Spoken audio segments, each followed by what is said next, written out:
So what are some of these activities? I've met with several thousand older adults in the past few years, asked them what do they do to stay active. The first things on this list, we'll go through it quickly, the first things on this list come from those studies I showed you, the JAMA study, the New England Journal of Medicine, this is what they were looking for. But these are the types of things that have been found to help older adults' memory ability. Going to a sporting event. Dancing. Dancing is one that actually had quite an effect. Begin using email. We were talking about this earlier tonight, that computer use among older adults. If older adults can learn to use computers, that would be a very cognitively stimulating activity, and the email would keep them in touch socially. Go to a different grocery store. We do things the same. Right? You go to the same grocery store, mostly. When you go to that grocery store, I bet you even walk down the same aisle first. Right? I mean, live life on the edge. Go to a different grocery store.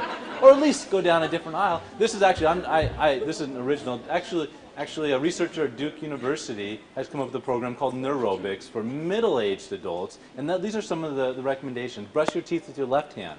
You will actually create new connections in your brain.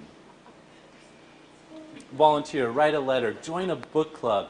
Or I think the pinnacle of activities is learning a foreign language. This gets very difficult as we get older. That would be the pinnacle. Part-time job, gardening. Read new magazines. Cancel your Newsweek subscription and try a new magazine.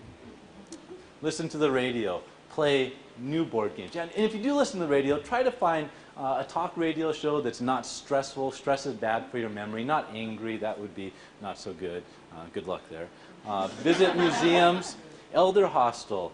Dr. Kahn and I, we were kind of talking about some things related to this. The Elder Hostel. This is a wonderful program, an international program, where it's largely professors will teach classes to older adults. And they're not like a class for credit, and they're often associated with traveling, say going on a cruise ship or something like that. Wonderful program.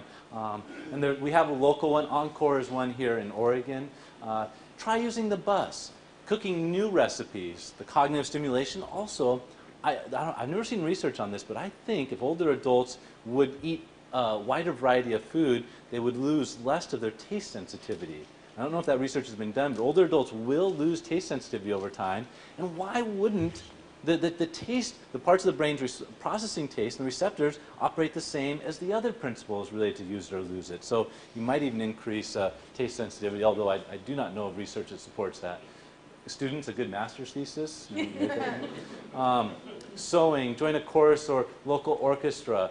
One older adult recommended buying furniture that needs assembly. That was interesting. Do watch the stress levels, though. Get involved in politics. Program VCR and other electronic devices, although I would recommend not programming your phone.